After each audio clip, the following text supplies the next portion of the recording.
Officer Frank Miller parked his police car in front of the small blue house on Maple Street. The neighbors had called about shouting again. This was the third time this month he had come to the Howard home. Frank sighed and checked his watch. It was almost the end of his shift. He hoped this would be quick. "Dispatch, this is Officer Miller. I'm at the Howard residence now." "Officer Riggs is 2 minutes out," Frank said into his radio. "Copy that, Officer Miller," came the reply. Frank adjusted his body camera and walked up to the front door. The shouting inside had stopped. He knocked firmly. "Police, open up, please." Lisa Howard opened the door. Her eyes were red and puffy. She pushed her long brown hair away from her face and tried to smile. "Hello, Officer Miller. I'm sorry the neighbors called again. We were just having a discussion." Frank had seen this before. "Ma'am, I need to come in and make sure everyone is safe." Lisa stepped back, allowing him inside. The living room was neat and tidy, except for a broken glass on the floor near the coffee table. "Where is Kevin?" Frank asked, looking around. "He's in the kitchen cooling off," Lisa said quietly. "We were arguing about money again. Things are tight, and he lost his job last month." Frank nodded and walked toward the kitchen. "Stay here, please." As Frank approached the kitchen, he heard a noise from the back door. He turned to see his partner, Officer Alan Riggs, peering through the window. Frank gestured for him to wait and continued toward the kitchen. Kevin Howard stood at the counter with his back to the doorway. He was a tall man with broad shoulders, dressed in a t-shirt and jeans. "Mr. Howard, it's Officer Miller. I'd like to speak with you." Kevin turned slowly. His face was flushed with anger. "I didn't do anything wrong. We were just talking." "Sir, we got reports of shouting. I need to make sure everything is okay." Kevin crossed his arms. "Well, everything is fine. You can leave now." Frank noticed Kevin's knuckles were red. "Sir, did you hit something?" "The wall," Kevin said, uncrossing his arms. "I hit the wall, not my wife. Never my wife." Frank heard a soft noise behind him and turned to see Penny, the Howard's 3-year-old daughter, standing in the hallway. She was small for her age, with curly blonde hair and big blue eyes. She clutched a stuffed rabbit to her chest. "Hey there," Frank said gently. "You should go back to your room, okay?" Penny didn't move. She stared at Frank with wide, frightened eyes. "Penny, go to your room, honey," Kevin said softly. His tone had changed completely. Frank heard the back door open. "I asked Officer Riggs to wait outside," he said, turning toward the sound, but Kevin was already moving. "Who's coming in my house?" he demanded, his voice rising again. Frank put up his hand. "Mr. Howard, please stay where you are." Officer Riggs appeared in the kitchen doorway. "Everything okay in here, Frank?" Kevin pointed at Riggs. "You. I know you. You're the one who gave me that bogus ticket last month." Riggs stiffened. "Just doing my job, sir." "Your job? You threatened me over a property line dispute with your brother. That's not your job." Frank looked at Riggs in surprise. "What's he talking about, Alan?" Riggs shook his head. "He's confused. I've never met him before the traffic stop." Kevin laughed bitterly. "Liar. You knew exactly who I was when you pulled me over. You said you'd make my life difficult if I filed that complaint." Frank turned to his partner. "Alan, maybe you should wait outside." "I'm not leaving you alone with him," Riggs said. "He seems agitated." Kevin took a step forward. "I want both of you out of my house." "Sir, please stay back," Frank warned. Lisa appeared in the doorway behind Riggs. "What's happening? Kevin, please calm down." "Go back to the living room, ma'am," Riggs told her, not taking his eyes off Kevin. Everything happened very quickly after that. Kevin moved toward the counter. Riggs shouted something about a weapon. There was a loud bang, then another. Kevin fell to the floor. Frank stood frozen, his hand on his holstered gun. He hadn't fired. He looked at Riggs, who slowly lowered his weapon. "He was reaching for something," Riggs said, his voice steady. "I thought it was a gun." Frank looked at the counter where Kevin had been reaching. There was nothing there but A dish towel. Lisa screamed and rushed to her husband. Kevin! Oh God, Kevin! Frank knelt beside Kevin's body and checked for a pulse. There was none. He looked up at Riggs, who was speaking into his radio. Officer involved shooting at 1428 Maple Street. Suspect down. Send backup in an ambulance. Frank stood up slowly. Alan, what did you do? Riggs met his eyes. He was threatening us. You saw him reach for something. I didn't see a weapon, Frank said quietly. It happened fast. You were focused on the wife. Riggs put his hand on Frank's shoulder. Look, we're partners. I had your back. He was dangerous. Frank looked around the kitchen. There was no sign of any weapon. His eyes fell on the hallway where little Penny still stood, watching everything with her stuffed rabbit clutched tightly to her chest. Her face was blank with shock. The kid saw everything. Riggs muttered, but she's just a baby. No one will take her word over ours. Frank felt sick. This wasn't right. But before he could say anything more, the sound of sirens filled the air. More officers were arriving. In the days that followed, Frank couldn't sleep. The official report stated that Kevin Howard had made threatening movements toward the officers and appeared to be reaching for a weapon. No weapon was found, but the report suggested he might have been reaching for a kitchen knife. Lisa Howard told a different story.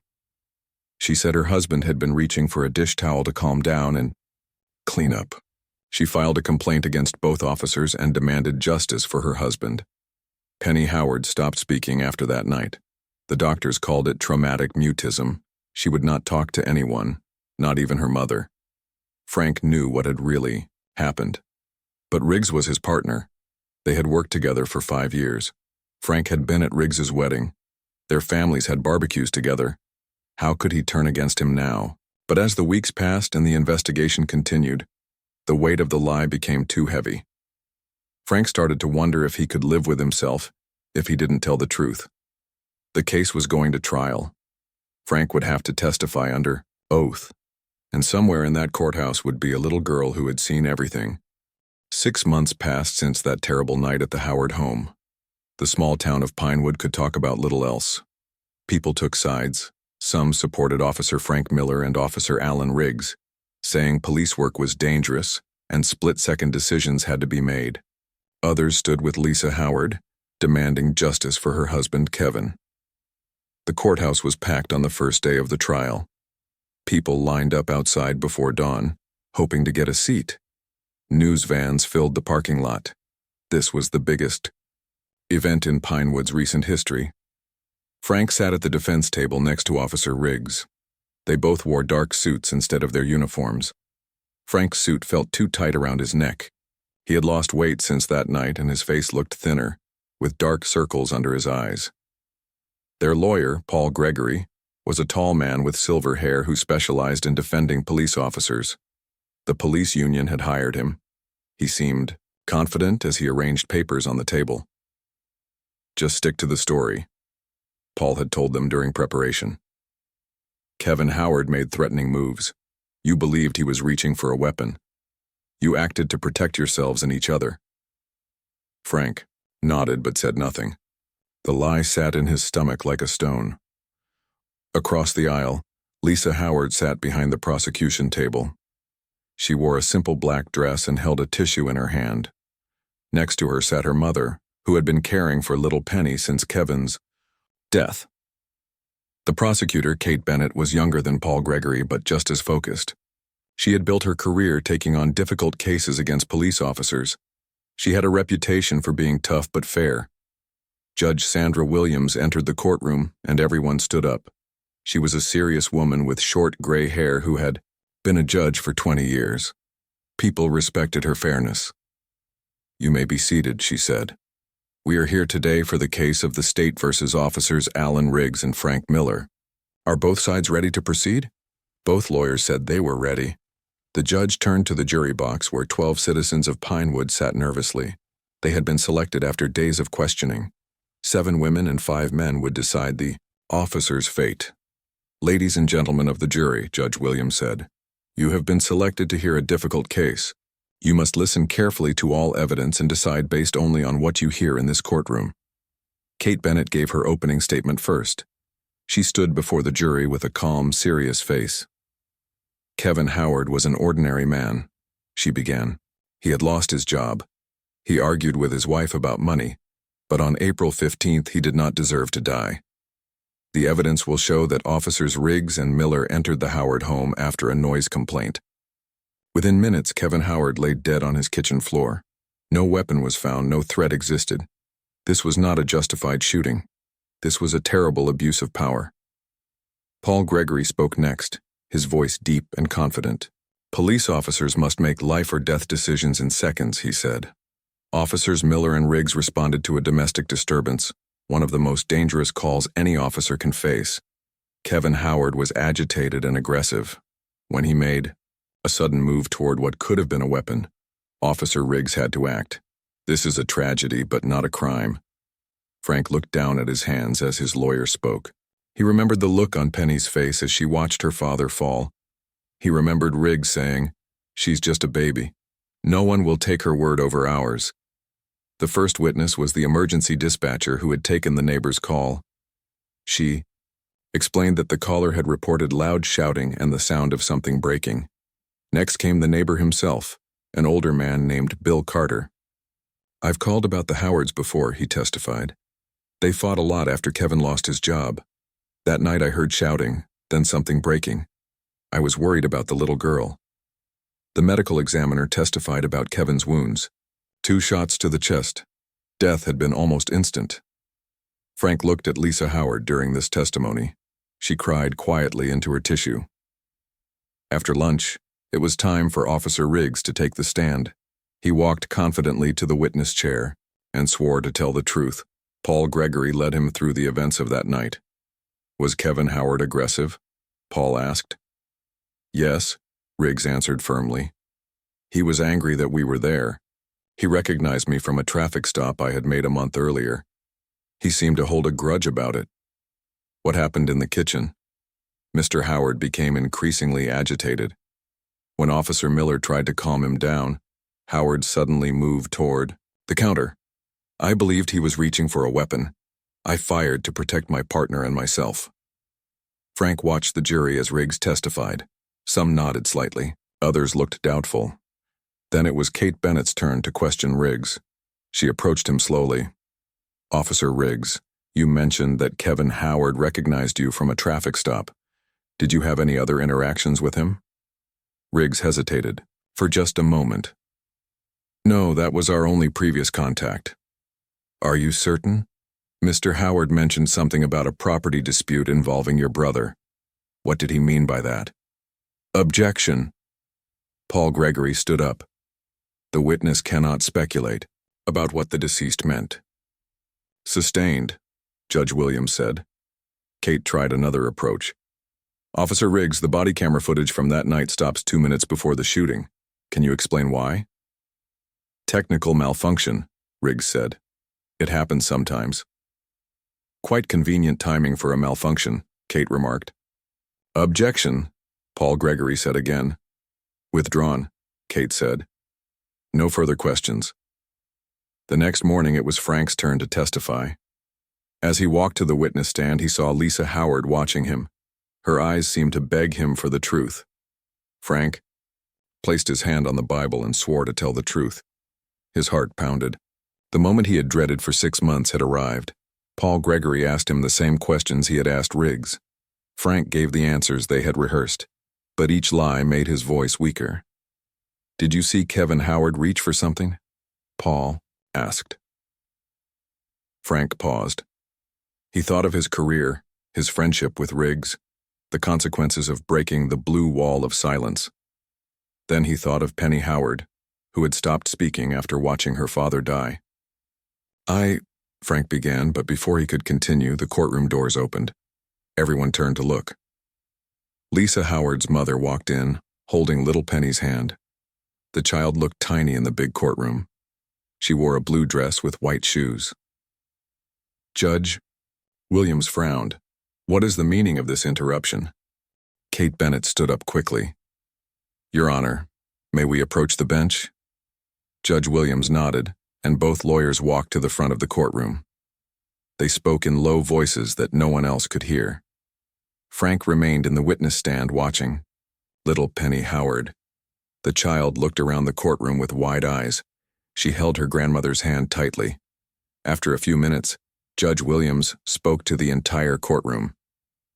"We will take a 15-minute recess. The jury is instructed not to discuss this case." She banged her gavel and the jury filed out. Frank stepped down from the witness stand. Paul Gregory grabbed his arm and pulled him into a small conference room. "What just happened?" Frank asked. "Bennett wants to call the child as a witness," Paul said, his face red with anger. "She claims the girl has started speaking again and has important testimony." Officer Riggs joined them in the room. "This is crazy. She's only 3 years old. No judge would allow that." "4 now," Paul corrected. "Her birthday was last month, and Judge Williams is considering it." "Can she even understand what it means to testify?" Frank asked. His mouth felt dry. Paul began pacing the small room. "Bennett argues that even though the child is young, her testimony is vital because she was the only witness besides the two, of you and her mother."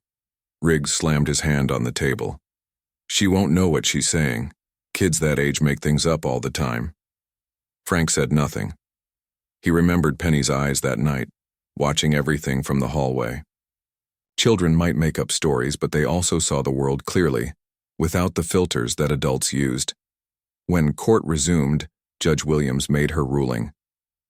"The court will allow Penny Howard to speak, not under oath due to her age, but her statements will be considered for what they may be worth."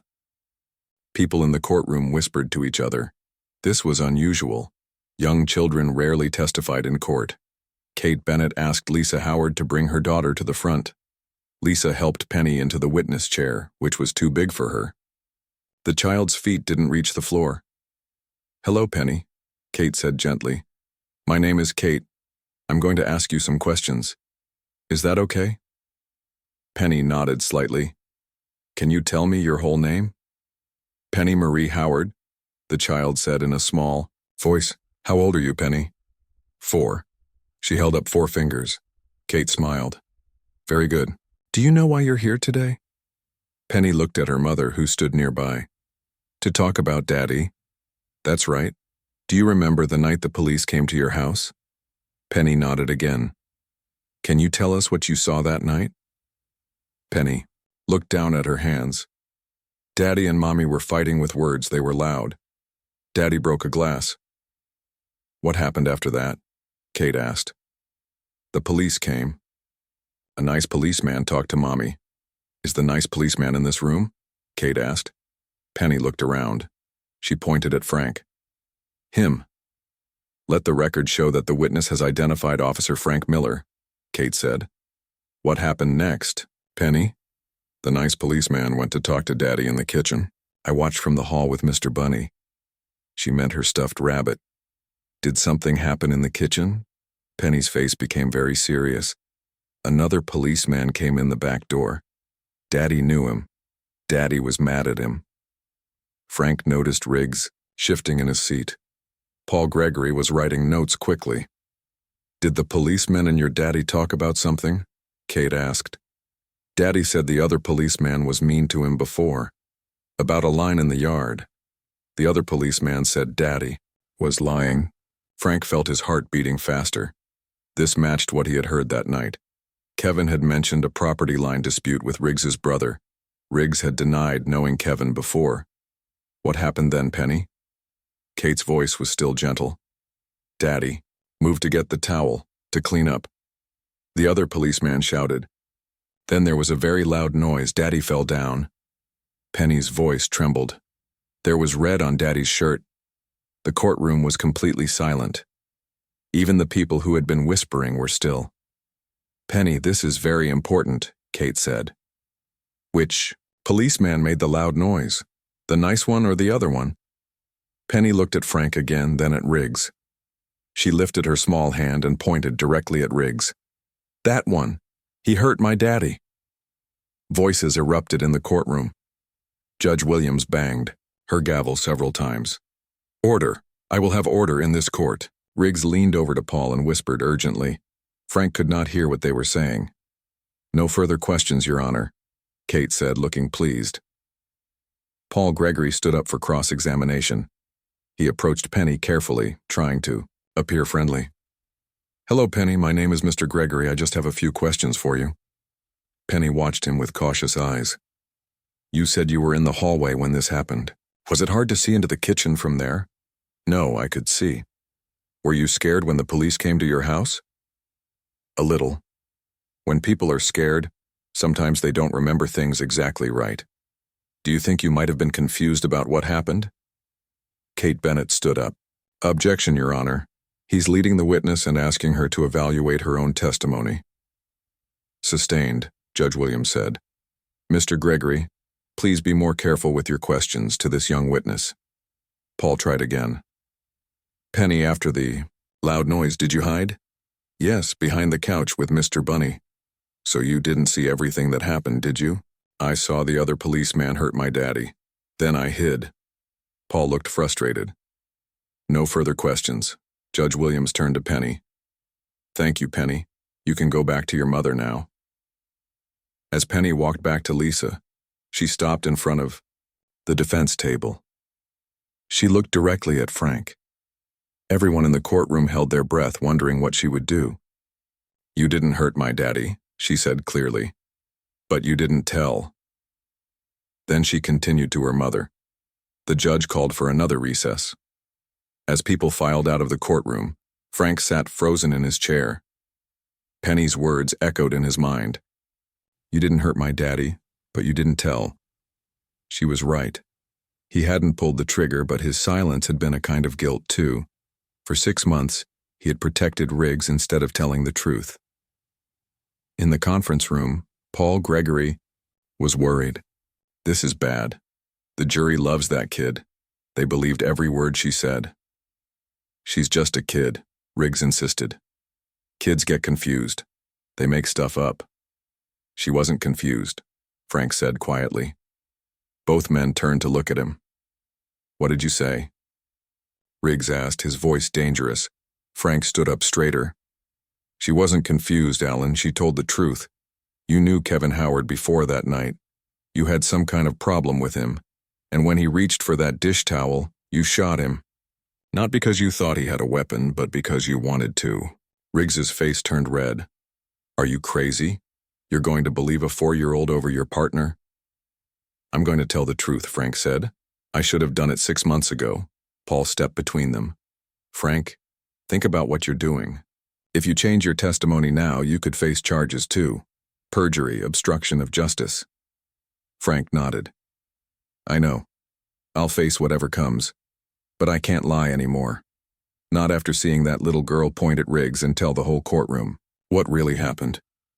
When the court resumed, Frank asked to return to the witness stand. Judge Williams looked surprised when Frank asked to return to the witness stand. "Officer Miller, you understand you are still under oath." "Yes, Your Honor," Frank said. His voice was steady now. The weight of the lie had been crushing him for 6 months. He was ready to let it go. Paul Gregory jumped to his feet. "Your Honor, I request a brief recess to confer with my client." "Denied," Judge Williams said. "The witness has asked to continue his testimony. Proceed, Officer Miller." Frank looked out at the crowded courtroom. He saw Lisa Howard holding Penny on her lap.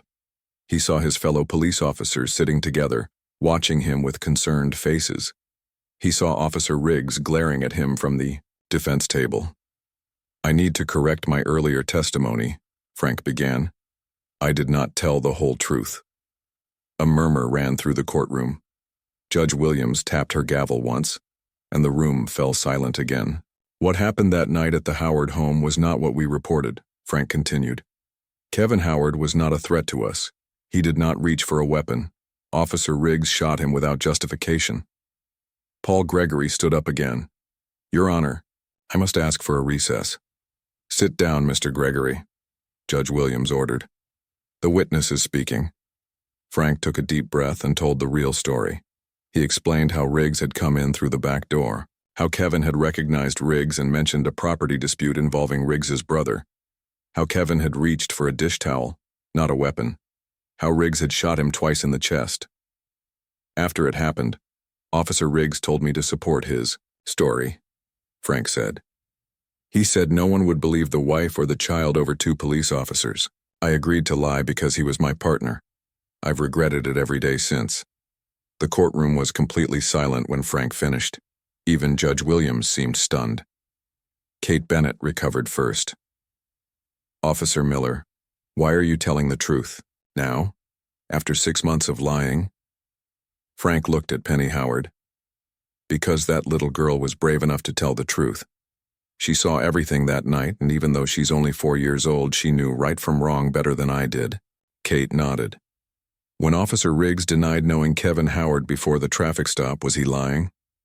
Yes. Based on what Kevin said that night, Riggs knew him from a property line dispute with Riggs's brother. Kevin had threatened to file a formal complaint about Riggs' behavior during that dispute. Do you believe this previous conflict influenced Officer Riggs' actions that night? Objection, Paul shouted. Calls for speculation. Sustained, Judge, Williams said. Kate tried a different question. What about the body camera footage that mysteriously stopped recording before the shooting? Officer Riggs told me later that he turned off his camera deliberately when he entered through the back door. Mine malfunctioned genuinely as far as I know. Riggs stood up suddenly. This is all lies. He's trying to save himself by throwing me under the bus. Sit down, Officer Riggs, Judge Williams ordered sternly. You will have your chance to respond. Paul. Gregory began his cross-examination with barely controlled anger. Officer Miller, why should anyone believe you now when you admit you've been lying for 6 months? I have no reason to lie now, Frank said. I'm admitting to filing a false report and perjury. I know I'll lose my job and probably face charges, but I can't live with this lie anymore. Isn't it true that you've been under enormous stress since this incident? That you haven't been sleeping well and have been prescribed medication? Frank was surprised. How did Paul know about his prescription? Yes, but... So your memory and judgment might be affected, correct? My memory is clear about what happened that night. Paul changed tactics. You and Officer Riggs have worked together for 5 years. Did you ever have problems with him before? No. He was a good partner. That's why his actions that night shocked me. Isn't it possible that in the stress of the moment you misinterpreted what happened? That Officer Riggs genuinely believed Kevin Howard was reaching for a weapon? Frank shook his head. No. Kevin clearly said he was getting a towel. The counter was empty except for that towel. There was no mistake. After Frank stepped down, Judge Williams called for a lunch recess. As people filed out, District Attorney Bill Harmon entered the courtroom and approached Kate Bennett. They spoke in low voices. Then Kate went to talk to Judge Williams. The 3 of them moved to the judge's chambers. When court resumed, there was a new development. Judge Williams addressed the courtroom. During the recess, new evidence has come to light. The district attorney's office has obtained a warrant to examine Officer Riggs's personal cell phone records from the day of the incident. They have also sent technical experts to review the original body camera data. Riggs looked pale. He whispered, urgently, to Paul Gregory. The judge continued. Court will adjourn until tomorrow morning at 9 a.m. to allow time for this evidence to be examined. That evening, Frank sat alone in his apartment. His phone kept ringing. Fellow officers, reporters, even his parents from Florida. He ignored them all. He felt empty, but somehow lighter. Telling the truth had been painful, but carrying the lie had been worse. At 11 p.m., his doorbell rang. Frank looked through the peephole and was surprised to see District Attorney Bill Harmon. He opened the door. Officer Miller, Harmon said. May I come in? There have been some important developments. Frank let him in. Harmon placed his briefcase on the coffee table and opened it. The technical team recovered, deleted footage from Officer Riggs's body camera, Harmon explained, pulling out a laptop. It seems the footage wasn't completely erased, just marked for deletion. And we found text messages between Riggs and his brother from the day of the incident. He turned the laptop so Frank could see the screen and pressed play. The footage was grainy but clear enough. It showed Riggs entering the Howard home through the back door while Frank was talking to Lisa in the living room. Riggs moved directly to the kitchen where Kevin was standing. They spoke briefly. Kevin pointed his finger at Riggs angrily. Kevin then turned toward the counter and reached for the dish towel. Riggs drew his gun and fired twice. The footage ended. The text messages are even more damning, Harmon said, showing Frank a printout. Riggs texted his brother right after the shooting. Problem solved. Howard won't be filing any complaints about anything ever again. Frank felt sick. So it was deliberate. He went there planning to hurt Kevin. It looks that way, Harmon said. We're charging Riggs with second-degree murder and obstruction of justice. We're also offering you a deal considering your cooperation. Reduce charges in exchange for your testimony against Riggs. What about my job? That's up to the department, but I wouldn't count on keeping it. You did lie under oath and file a false report. Frank nodded. I understand. I'll accept whatever. Consequences come. Harmon stood to leave. One more thing. Lisa Howard asked me to give you a message. She said Penny wants to see you tomorrow after court. The child has something she wants to tell you. After Harmon left, Frank stood at his window looking out at the quiet street. Tomorrow would bring more pain, more truth, and the end of his police career. But for the first time in 6 months, he thought he might be able to sleep without nightmares. The courtroom was even more crowded the next morning. People had heard about Frank's confession and the new evidence. Everyone wanted to see what would happen next. Officer Alan Riggs sat alone at the defense table. His face was gray and tight. He looked like a man who knew he had lost everything. Paul Gregory sat beside him, shuffling papers without really looking at them. Judge Williams entered and called the court to order. Before we continue with testimony, I understand the prosecution has a motion. Kate Bennett stood up. Yes, Your Honor. Based on new evidence discovered yesterday, the state is amending charges against Officer Alan Riggs to second-degree murder and obstruction of justice. We are dropping all charges against Officer Frank Miller in exchange for his continued cooperation and testimony. Frank sat in the gallery, listening. He felt relief that he wouldn't face criminal charges, but he knew his career was over. The police chief had called him that morning to ask for his badge and gun. Judge Williams looked at Riggs. How does the defendant plead to these new charges? Paul Gregory stood up. Your Honor, in light of the overwhelming evidence, my client wishes to change his plea to guilty on all charges. A surprised murmur ran through the courtroom. No one had expected Riggs to give up so easily. Officer Riggs, Judge Williams said, do you understand that by pleading guilty you waive your right to a trial? Yes, Your Honor, Riggs said in a flat voice. And is this plea being made voluntarily, without coercion? Yes, Your Honor. Judge Williams nodded. The court accepts your guilty plea. Sentencing will be scheduled for 2 weeks from today. Until then, the defendant will be held without bail. As the bailiff led Riggs away, he turned and looked directly at Frank. There was no anger in his eyes anymore, just emptiness and maybe a trace of regret. After the court was dismissed, Frank stood in the hallway, unsure what to do next. His entire life had changed in just 24 hours. He was no longer a police officer. His friends on the force would probably never speak to him again. He had told the truth, but at a high cost. Lisa Howard approached him, holding Penny's hand. The little girl looked up at Frank with serious eyes. Officer Miller, Lisa said, then corrected herself. Mr. Miller, Penny wanted to speak with you. Frank knelt down so he would be at eye level with the child. Hello, Penny. Penny studied his face for a moment. You told the truth yesterday, she said. It wasn't a question. Yes, I did. I should have told the truth from the beginning. I'm sorry it took me so long. Penny nodded as if this made perfect sense to her. My daddy said always tell the truth even when it's hard. Your daddy was right, Frank said. His eyes filled with tears. Penny, I'm so sorry about what happened to your dad. I wish I could change it. You can't, Penny said simply. But you can help other people. Frank was surprised by her words. What do you mean? Lisa Howard answered. After you left court yesterday, Penny told me she wants to start a group to help children who have lost parents. She wants to call it Kevin's Kids after her father. I told her we would need help from people who understand what these children are going through. Frank looked from Lisa to Penny, trying to understand. Are you asking me to help? Lisa nodded. You made a terrible mistake by lying, but you finally told the truth. That took courage. And you know better than most how violence affects families. We could use your perspective. I don't know what to say, Frank admitted. After everything that happened, I didn't expect forgiveness. It's not about forgiveness, Lisa said. It's about moving forward and doing something good with the pain. That's what Kevin would have wanted. Penny reached out and took Frank's hand.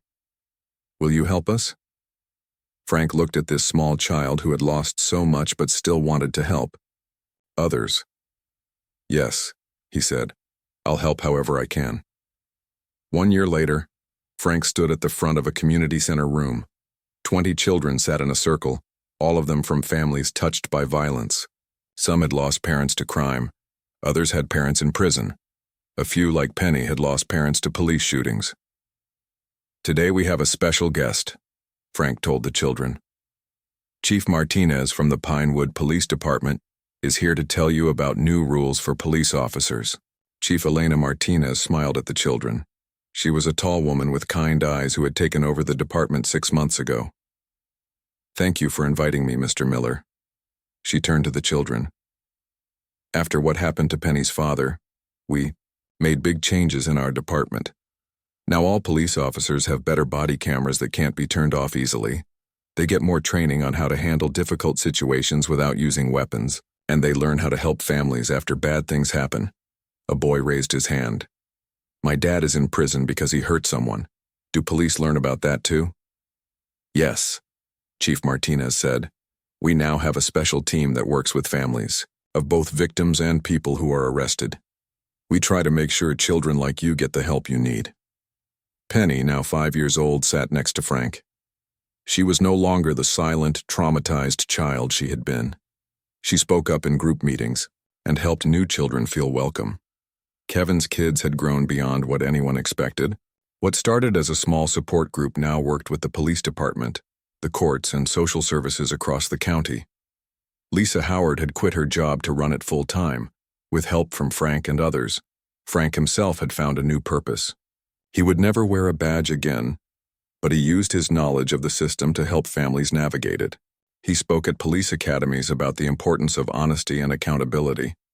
Some officers refused to listen to him, calling him a traitor, but others understood his message. After the meeting, Frank walked Penny to her mother's car. The little girl skipped beside him, chattering about her kindergarten class. Mr. Frank, she said suddenly, using the name she had given him. Are you still sad about my daddy? Frank nodded. Yes, Penny. I think I'll always be sad about what happened to your daddy. But I'm also happy about the good things we're doing. Now, Penny thought about this. Like the butterfly book at school, she said. First they're caterpillars, then something bad happens and they go in the dark cocoon. But then they become butterflies. Frank smiled at her simple but profound understanding. That's right. Sometimes good things can come even after very bad things happen. Like Kevin's Kids, Penny said proudly. Like Kevin's Kids, Frank agreed. As he watched Lisa drive away with Penny waving from the back seat, Frank thought about the strange path his life had taken. His career had ended in disgrace. Many of his former friends wouldn't speak to him. Alan Riggs was serving 15 years in prison. Yet somehow, from the tragedy had come something meaningful. A little girl's 2 words in that courtroom, not him, had changed everything. Her courage had given him the strength to tell the truth, and that truth had started a chain of changes that were helping many children. Frank walked to his car, thinking about what Penny had said about butterflies. He wasn't sure he would ever be a butterfly himself. The weight of his mistakes would always be with him. But maybe by helping Penny and the other children, he was helping them transform their pain into something beautiful. And maybe that was enough.